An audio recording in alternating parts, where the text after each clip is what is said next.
Hello everyone and welcome to another episode of Selling Greenville, your favorite real estate podcast here in Greenville, South Carolina. I'm your host as always, Stan McCune, realtor here in Greenville, and you can find all of my contact information in the show notes if you need to reach out to me for any of your real estate needs. I'm your guy, and please, reminder as always, please like, review, comment, subscribe, any of those things, whatever platform you're using. At the very least, you can subscribe to the show, and that helps. If you can download episodes, that helps get the show out to more people. If you have a platform where you can like or leave a rating or leave a review or whatever the case may be, all of those things would make me grateful, okay? Because I don't get anything from the show except for other potential real estate clients that might come to me through the show. And so getting the show out to as many people as possible, I would really appreciate that. So thank you guys. For those of you that have already done that, and for those of you that are going to do that now that I've mentioned it, I really appreciate it. I am standing at the moment, in case you're one of those that like to watch these episodes on YouTube. I'm usually in a sitting position when I'm recording, but I feel some energy at the moment. I'm feeling like standing, so if the angle and whatnot of the video is different, it is in fact different because I'm standing versus sitting. But I just wanted to clarify that for those of you that are curious about those types of things. Today, I want to talk about something that I don't really want to talk about, to be completely honest, but I feel like I need to. I feel like this is something that needs to be addressed, and that's the fact that there are currently several class action lawsuits dealing with real estate commissions that are happening as we speak. And probably a good number of you have seen at least something on the news about these class action lawsuits, because a major one known as the Sitzer Burnett case recently went to trial, and the jury, in I believe just 3 hours, which is insane to me, ruled in favor of the prosecution that the National Association of Realtors and several large brokerages engaged in anti-competitive behavior, conspiring to inflate realtor commissions. Okay, so that is all that realtors right now are talking about when they're not talking about the market itself. They're talking about these lawsuits, specifically Sitzer Burnett, because this lawsuit has been in the works for a while, but nobody up until the past few months thought that the National Association of Realtors had any shot at losing it for a variety of reasons. But the reality is that they did lose, and now we need to talk about what this means, what exactly is happening in the real estate industry, what are going to be the aftershocks. Now, the nitty-gritty of the prosecution's argument is that sellers, when selling real estate, have to use a realtor, which I personally disagree with. I see for sale by owner transactions. I've helped a lot of buyer clients with for sale by owner transactions over the years.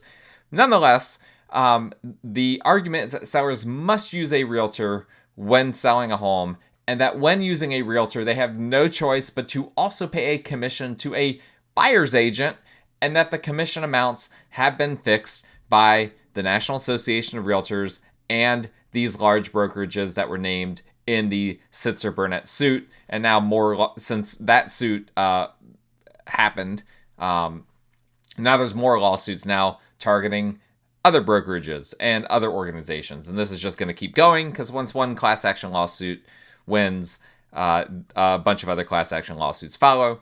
Now, as I already kind of alluded to, I assume that for the purposes of this show, that most, if not all of my listeners have heard at least something about this case. So I'm not going to get into any more nitty gritty about the details of the case than I already have. But I do want to give my 2 cents on it, because if you're wondering what I think about it, as many of you frequently will text or email me saying, hey, what do you think about this? What do you think about that?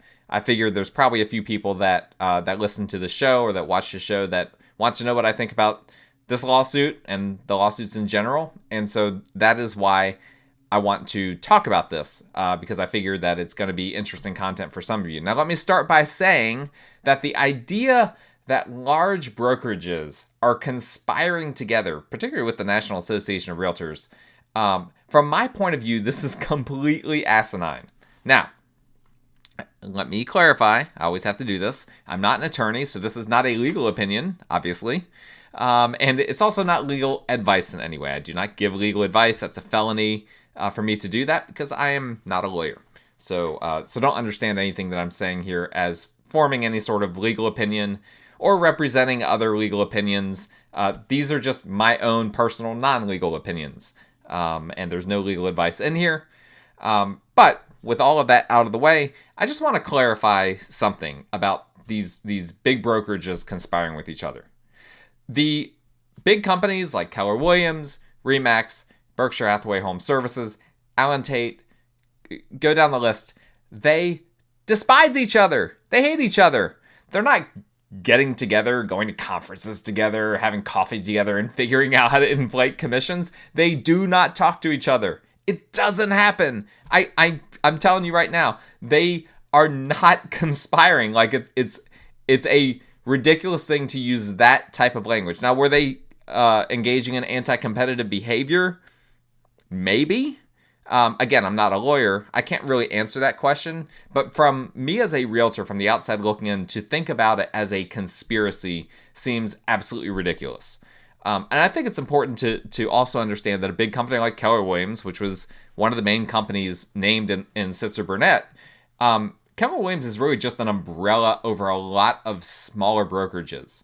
For instance, in Greenville, we have multiple Keller Williams offices, and they're essentially independent, right? They are under different brokers.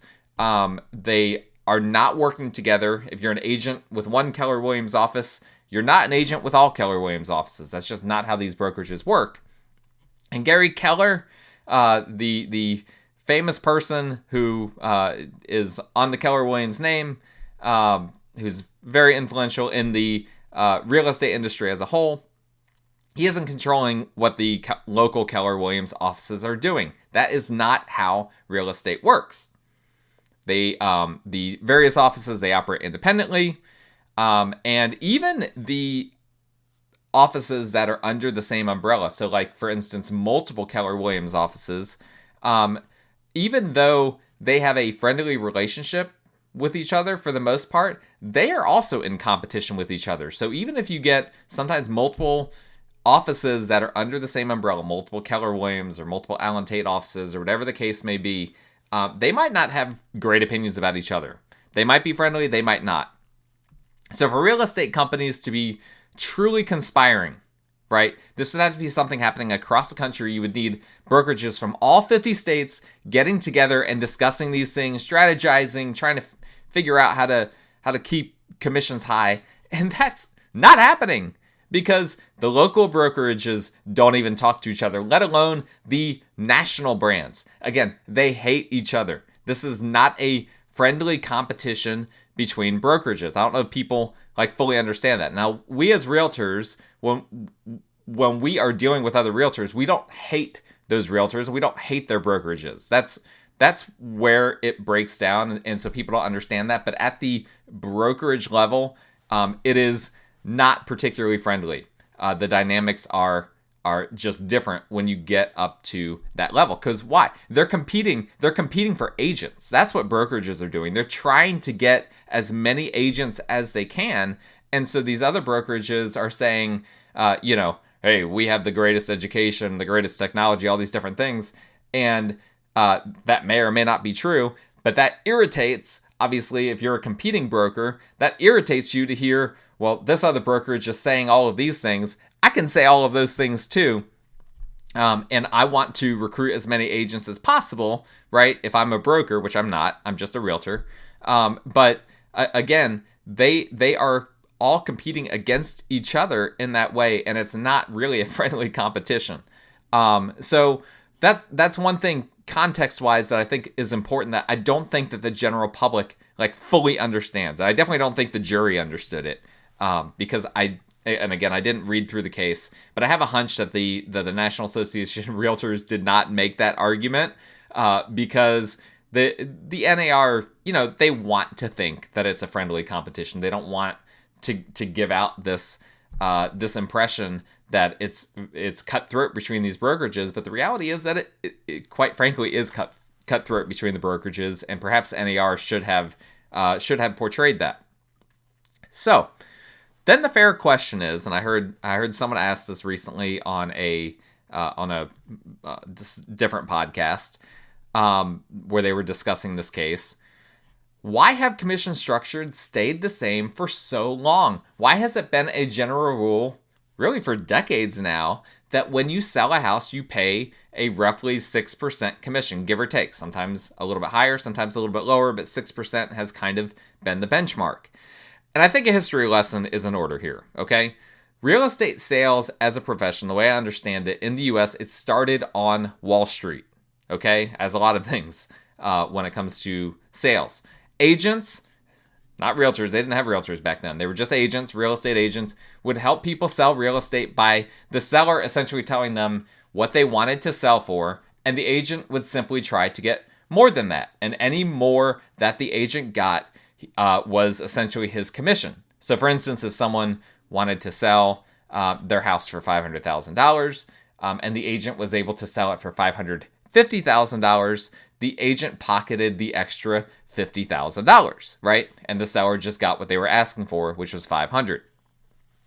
If that sounds familiar, it's because that is exactly what real estate wholesalers who are not realtors, that's what they do today. It's essentially the exact same system, except their process involves assigning a contract to another buyer, and then they get the difference between those two contracts, which is their finder's fee. But otherwise, it's basically the exact same thing that wholesalers do today. But the system changed for agents, and later when the idea of a realtor, a professional standard for real estate agents came about, they changed the system to a percent system to protect consumers from predatory agent practices. Let me say that one more time. We have a percent commission system now to benefit buyers and sellers, not agents. Trust me, I could make a lot more money if this was not a percent system. If this was similar to the old days of real estate, where someone just told me, hey, I just need to sell this house for $250,000. You see what you can get above that.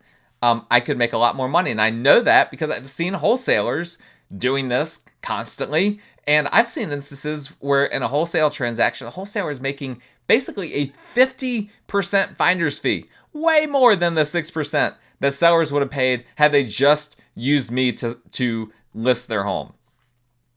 So I think that is some very important background. Now, to tease this out further. Now the question is, well, why has the standard 6% stayed 6% for so long? That is really the strongest argument for this being an anti-competitive type of environment, is that there hasn't been a change in the system. And it just seems like, well, obviously there's got to be some kind of a conspiracy happening. Here's the way I see it. I've already said I don't think there's a conspiracy. I think the free market determined that number. It was a number that worked for buyers, sellers, and realtors for decades and kept everyone happy. There's no conspiring between brokers to keep that number at 6% any more than Pepsi and Coke keeping their prices similar to each other is a conspiracy. I mean, it's very simple. Pepsi can just see what Coke's prices are, and Coke can see what Pepsi's prices are, and they can just determine what people are willing to pay just on the basis of what they're paying the competition. And so on that basis, you typically see Pepsi and Coke have pretty similar prices because they're a similar product, and they can simply keep their prices similar. And that's that. Same thing for gas. You shop at different gas stations. They have different pricing, obviously, but the pricing is not that different, right? At the end of the day, you're not going to find one gas station that's 20% cheaper than another one, unless, perhaps like Costco or Sam's Club or something like that might be a very rare exception. But generally speaking, they're all looking at each other's gas prices and essentially determining what price they are going to do on the basis of what everyone else is doing. Obviously, there's other factors like the price of crude and supply and demand, all these different things that factor into all of that I am not particularly knowledgeable about. So I'm not even going to pretend like I know what's happening. when it comes to that. But just from the standpoint of take a snapshot of what all of the gas stations are doing, they're looking at each other's prices and determining their prices off of the competition. And this is literally what everyone does, right? Every single store does this. I used to own a frozen yogurt shop. I had to look at, okay, what are the other frozen yogurt shops selling frozen yogurt for? Because usually you're not able to sell for dramatically more than the competition unless you offer a product that is dramatically better than the competition. Okay. I went on a little bit of a tangent that I didn't plan to go on there. So let's just rein this back in. Let's talk about a little more history, right? Let's keep this history lesson going. The idea of buyer agents didn't even exist until a few decades ago. I don't know exactly when the concept of the buyer agent was birthed. It was a few decades ago. And prior to that, there were only listing agents, only agents that listed homes and sold homes. But the market determined that buyers, they wanted someone on their side. They didn't just want to work with the agent who represented the seller. And so buyer agency was created. But the original idea, which makes a ton of sense, was that if the listing agent only marketed the home but didn't bring the buyer, they shouldn't get the full commission. They should share the commission. And so the idea of splitting or sharing the commission for the sale of the home with the buyer's agent was then formed. And so that's how we have the system today, where the seller essentially compensates both the listing agent and the buyer's agent. That is the history behind, roughly speaking, how that all happened. Obviously, I'm simplifying a lot of things here. I don't want some kind of real estate history buff to get on me and say that, hey, you left out this detail, that detail. I'm leaving out a lot of details, but I feel like I'm presenting this issue honestly. This is roughly how this whole system of real estate commissions came about. Now, we don't know what the aftermath of these lawsuits will be, but there's a good chance at some point down the road that these lawsuits will completely eliminate buyer agents and literally dial back the clock several decades to when we didn't have buyer agents anymore. Now, don't worry. It's not happening this year. It's probably not happening next year, but it could very well happen before the end of this decade. Now, here's something interesting that I learned through all of this that I never knew.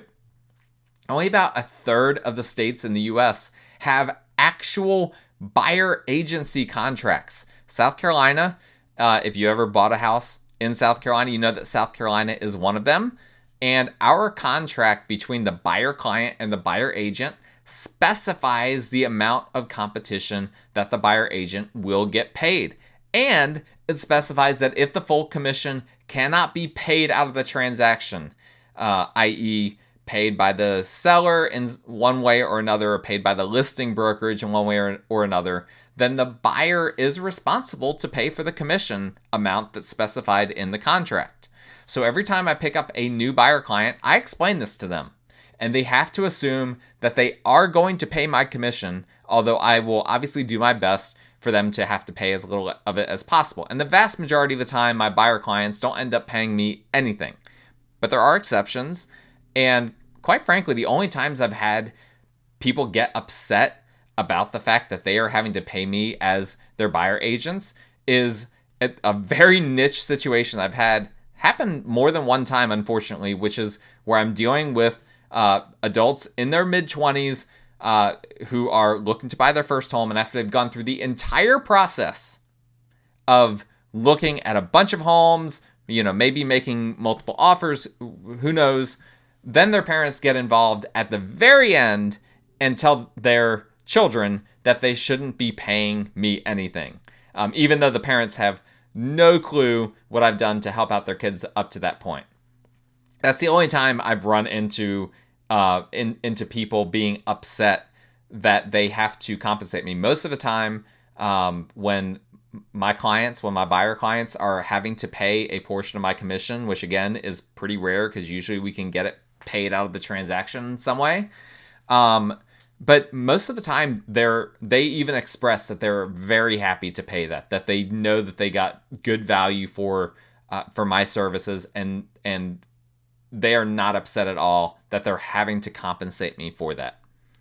But I digress. Okay, here's the important detail. For buyer agents, ultimately, to be able to justify their cost, they have to bring value. Okay, right? Seems obvious. It does not appear obvious to a lot of agents right now who are freaking out about this case. And so, yeah, in the aftermath of the Sitzer Burnett case, I've heard and seen a lot of people make the argument, non-agents, just random people in the public, make the argument that they don't need to pay a buyer agent. They just need to get into a house and then have an attorney write up a contract, and that's that.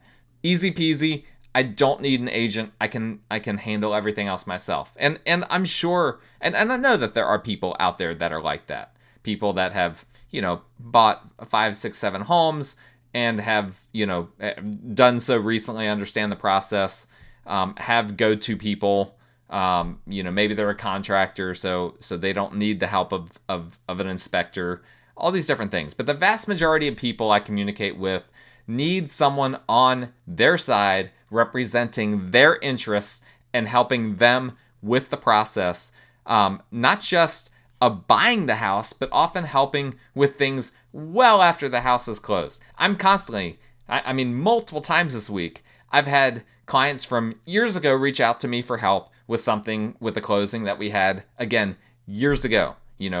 As simple as asking for contractor recommendations to way more complex, like trying to figure out, okay, I've got a mobile home here that needs to be moved off this property that I bought, and I don't have the title for the mobile home anymore, and I can't figure out what to do, and the DMV can't, isn't sure what needs to happen, and the county is directing me to the DMV, and the DMV is directing me to the county, blah, blah, blah, blah, blah. These are the types of things that happen well after closing that a good realtor ends up having to do. And I don't get paid for helping people after closings, but I consider that part of what I was paid at the beginning, and I'm happy to do that. I'm always here for my clients well after they close on a house because I consider clients, at the end of the day, I consider my clients my friends, right? They're not just people that I extract money out of and then say, okay, we're done, never going to talk again. That would be bad business, but it's also just not what I would want, okay? Now, I think it's also important to understand that the home buying process is not what it was 30 years ago. And this is where I do get irritated sometimes when those parents get involved and it's like the last real estate transaction they did was like 20 or 30 years ago. And it's like, you have no idea what the market is like now. The market isn't the same as it was even 4 years ago. If you bought a house 4 years ago, you have no idea what the market is like right now based on that 4 year ago experience. Now, but particularly, 30 years ago, it was very different. Before the internet, opened up access to information, it was basically impossible to find homes, to find listings without dealing with realtors. But talk to realtors who have been in the industry for 30 years, and you'll find that basically their entire job back then was connecting buyers with homes for sale, and the rest of the process was pretty simple. They might not, if you talk to someone, they might not say, oh yeah, it was pretty simple. It depends on who you talk to, right? They might try to puff it up like it was more complex. But trust me, I've talked to some of these realtors that have done it for years and years, and it was very simple. In some cases, they weren't even putting offers or contracts in writing. It's just verbal offer, verbal contract, here we go, get an attorney involved, boom, it's done. But the home buying process is dramatically more complicated now than it was then. And so the realtor's role has shifted from merely a house finder into a general real estate expert. And for me to really help my clients, I have to know, just all sorts of things. The local market, the broader economy, local government, construction standards, insurance, what's happening in taxes, zoning codes, local builders, etc. I could go on for probably 10 minutes just rattling off just all these different things that I need to have at least a basic understanding of in order to do this job well.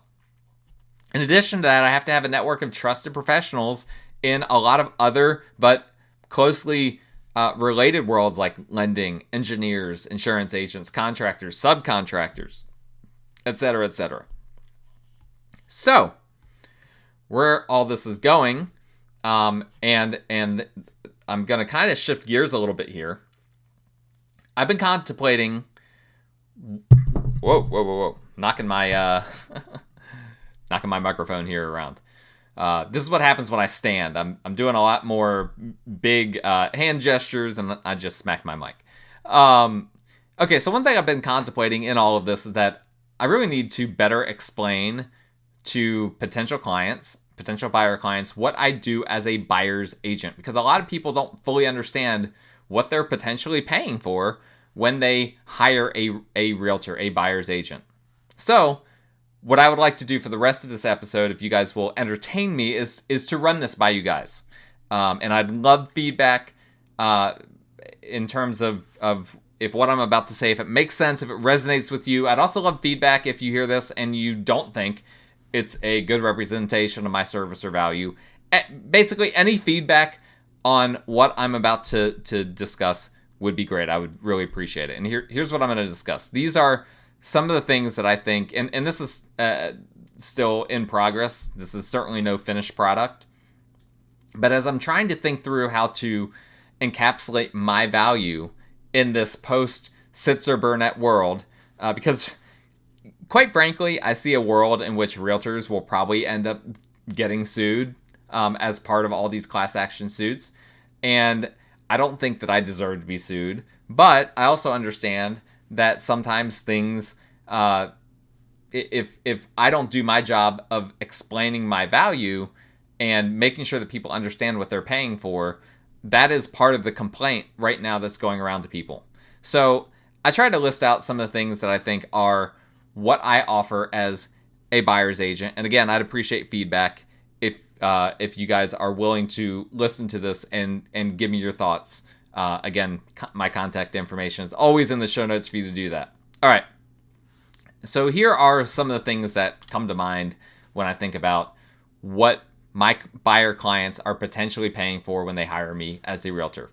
First off, one thing I do that is like opposite HGTV, opposite what everyone thinks about realtors. Again, that I've referenced a podcast that I listened to recently about the Sitzer Burnett trial, and they propagated all these stereotypes about realtors that are just trying to extract as much money out of people as possible.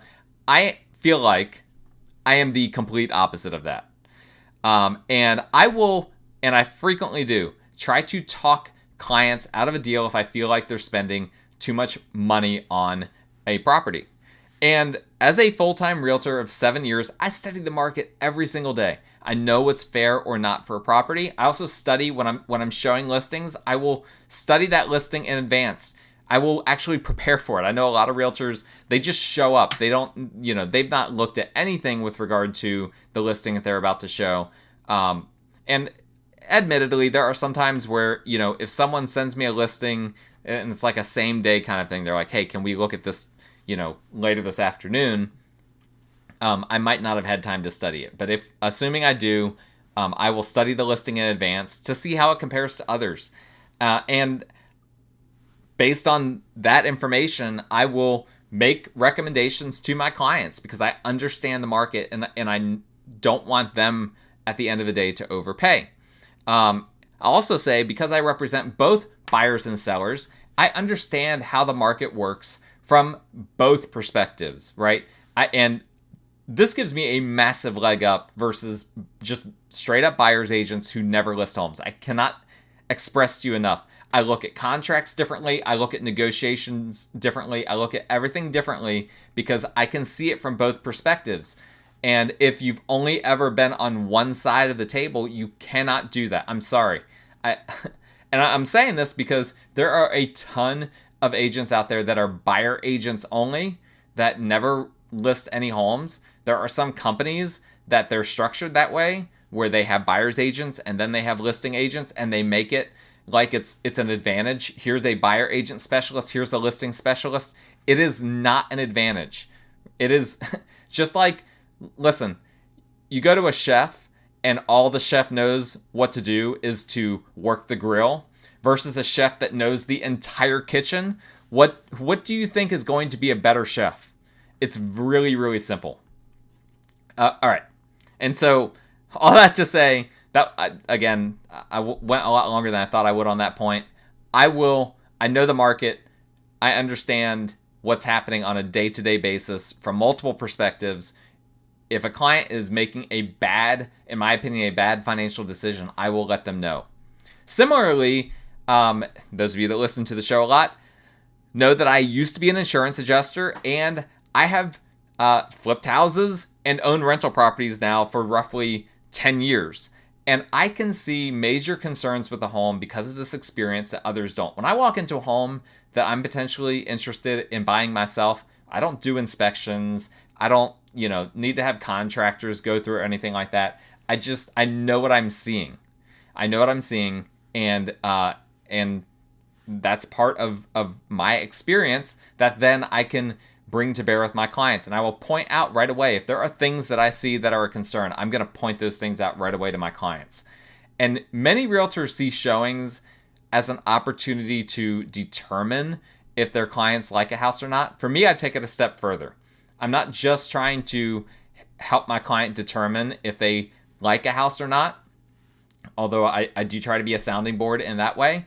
But I will also try to tell them, here's what you can expect after you close a year from now, 5 years from now, 10 years from now. Here's some of the things that you might run into if you purchase this house. Even if they really seem to like it, I'm going to give them those warnings. I could give a gazillion examples of this, but one of my favorite, and again, differentiating myself from other realtors, and I've given this example before, but it was years ago on the show, so I apologize if you've been listening for years and you remember this. But there was one time with a client, I pulled up to a house, and we were actually all in the same vehicle, and I actually gasped when I pulled up. So the house was actually on a downward slope, so it was below the street was where the house was located. So steep driveway down to the house. But from street level, you could see the entire roof. And I could see unbelievable hail damage on the roof. And again, I used to be an insurance adjuster. I'm sensitive to that type of thing. I've been on a bunch of roofs. I've helped people get hail damaged roofs replaced. For many years, I did that. And so I called the listing agent. And I was like, are you aware that there is really, really bad hail damage on your listing? And she was just like, oh, no, I didn't know that. But it's okay, because we already have multiple full price offers anyway. And I was just like, well, not going to recommend this house to my clients. And so we still looked at it, obviously, because we were there. But I talked them out of that because it was like, this roof is not insurable. Do you want to buy a house with a roof that if you have issues, your insurance is going to say, sorry, that's pre-existing damage. You have to replace the whole thing yourself and fix any interior damages that were caused? No, nobody wants that. Nobody should be dealing with that when they're buying a house. So that's some of the value that I provide. Here's a few more things. Off market, or I shouldn't say off market necessarily, but at least off MLS deals.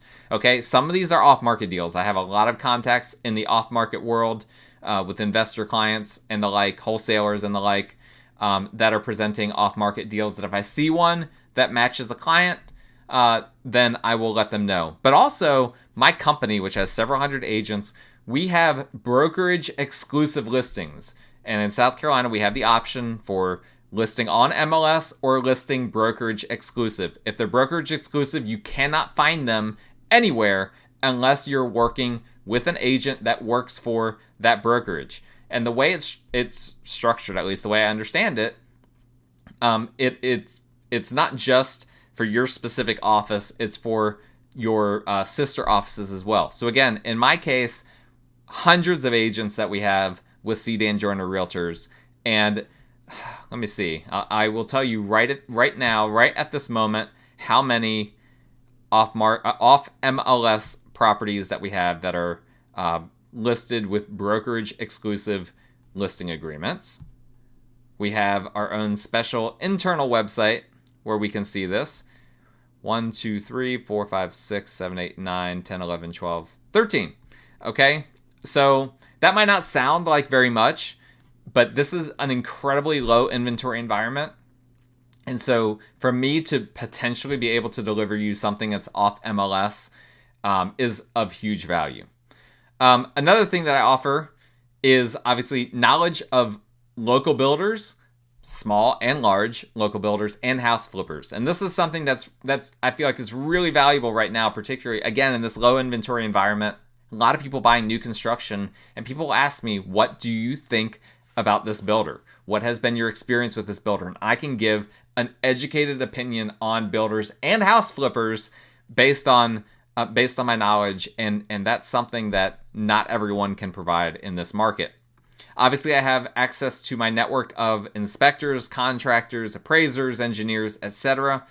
And this is a very deep network, right? I mean, do you need a plumber? I've got a plumber. Do you need an HVAC guy? I've got that. These are people that I've worked with in many cases for years, but I'm also constantly refining the list. If someone comes along, and this is one thing that really annoys me, a lot of realtors are really committed to people that they like. I ran into this with a warranty company last year. I had a funny thing where I had actually this may have been 2 years ago.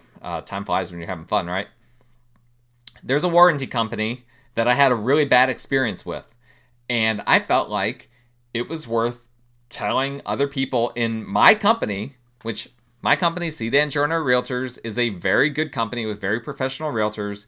And I thought it would be helpful to let everyone know in a professional way, hey, I had this bad experience. Here's what happened. Just be aware because it might help you with your clients. You might not want to use this home warranty company anymore. Well, guess what? I had a bunch of people respond to me, a bunch of these old crusty agents respond to me that they were unhappy with my email that I sent out to the whole company because they have a close relationship with someone in that home warranty company. And the funniest part was that some people said, please unsubscribe me to this thread. It's just like, I sent out the email to the whole company. I can't unsubscribe you. You need to, shut off your email or something. But that blew my mind. Guess what? You know what's hilarious? About 6 months later, the person that they all had this relationship, she left the home warranty company. And so all of this angst that these people had, it turns out, I don't even know why she left the company, but I have a hunch it had something to do with the frustrations that I had with that company. So really, really funny. I don't just stick with someone because I've always stuck with them. I'm constantly refining my network of these various vendors that I'm working with. And by the way, before I became a realtor, literally my job was maintaining the network of vendors that the company that I worked with. We called them affiliates.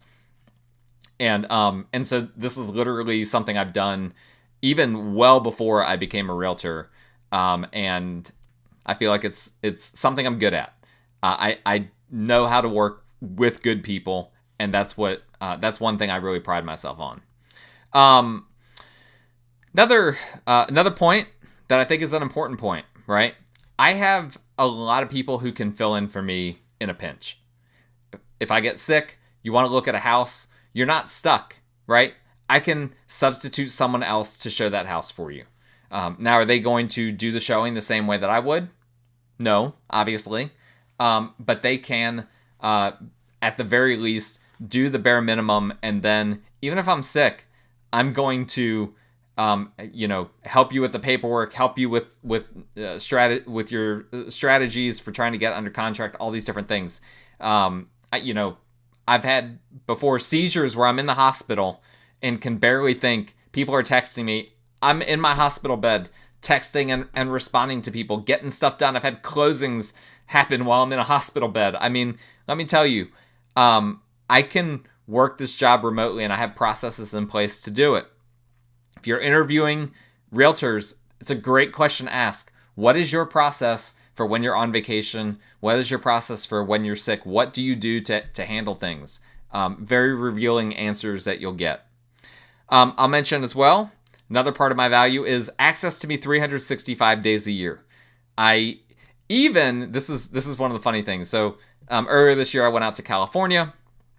we did kind of a national parks tour, and I knew that there would be some times where I wouldn't have great cell phone receptions. So I bought a satellite device that literally allows me to send satellite text messages when I don't have cell phone reception. I gave out, that number to a bunch of clients that that potentially would need to reach out to me while I was gone.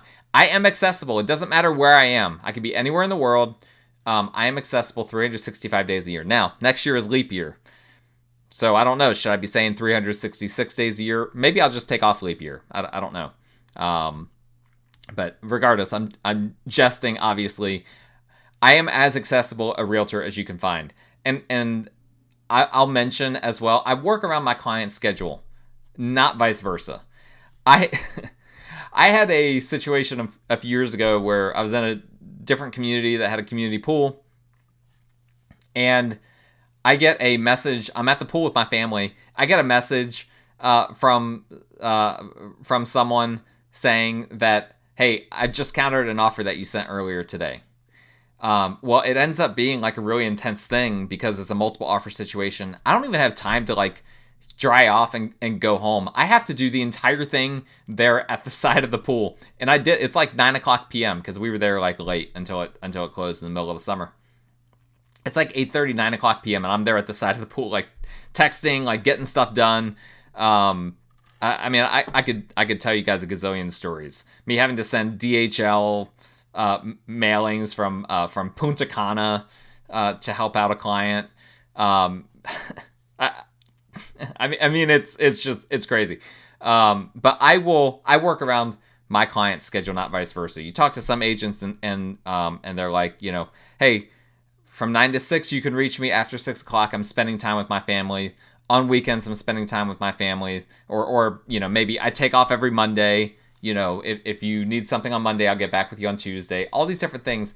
I think that's a bunch of bull, right? We have realtors. We have a ton of flexibility in this job. And part of that comes with the fact that there's an element of inflexibility baked in as well for us as realtors. And I just try to be as flexible with my clients as possible and work around their schedule. And I don't tell them, here's what my schedule is. Now you work with my schedule. It just doesn't work that way. And so I pride myself on that as well. Technology. I've just got a few more points here. I have a full suite of technology I use for my clients if they want it. Every single thing in a real estate transaction can be done remotely if need be. I've had multiple real estate transactions over the years where the buyer never even stepped foot into the house until after they closed. And again, I can do it all. We can do it all remotely. I have the technology to handle everything with you being in a different country if you want to be. On the flip side, if people don't like that, and some people, older folks or whatever the case may be, they might want to do everything in person, on paper, I will do that too, right? I'm not stuck to my technology, but I have the technology if people need it, as much technology as you could possibly want. Negotiating. Let's talk about negotiating for a second. Real estate negotiation is supremely personal because a real estate transaction is very personal. I've had plenty of clients with sales backgrounds over the years make suggestions to me for how to negotiate this or how to negotiate that. And the reality of the situation is that a real estate negotiation is just different than negotiating in non-personal contexts. Now, there's obviously always going to be overlap between good negotiation tactics. I'm not saying that. But in general, real estate negotiation is unique. And I take a very nimble and human approach that varies based on what I perceive from the other agent I'm dealing with. For instance, and these are both very simple examples, is it an agent that likes to text and will send a one-word response when I reach out to them? Well, I'm going to keep my thoughts abbreviated and make sure that I don't overwhelm them with information that they're not going to respond to. On the flip side, is it an agent that's a verbal processor and I'm going to get on the phone? Are they a verbal processor and they like to be on the phone a lot and they just like to talk through things? In that case, I'm going to get on the phone with them and talk to them for as long as they need in order for me to gain their trust. Now, that's just high level. And there's obviously much more that goes on behind the scenes in negotiating, but I'm not going to reveal all of my secrets to you guys in this podcast.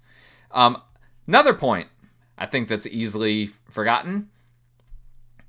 I have a great reputation for saving contracts for falling through. I have saved so many deals, and I'm really not trying to brag here, but literally I have saved dozens of contracts over the years using creative problem solving. And here's the way it oftentimes happens. Agent will call me, or some party to a transaction will call me and they'll say, we're backing out.